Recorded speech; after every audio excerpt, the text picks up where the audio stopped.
Hi friends! In this mini project, we'll build a responsive contact page that works well on any screen size.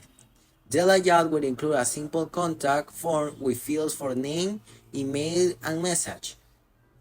We'll use a flexible grid and media queries. On desktop, the form will be aligned to the sign with an image or additional text. On mobile, everything will stack vertically.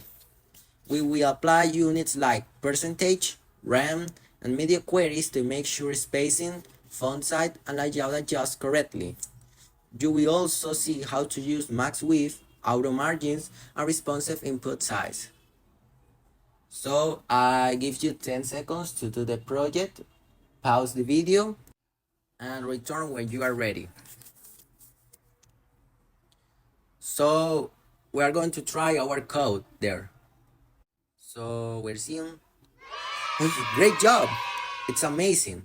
This project combines layout, units, and media queries, and we have applied everything that we learned here.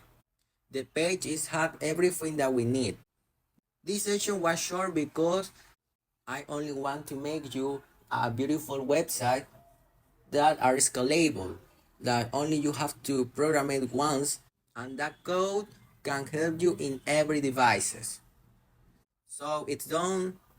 I hope you have a great day. Bye.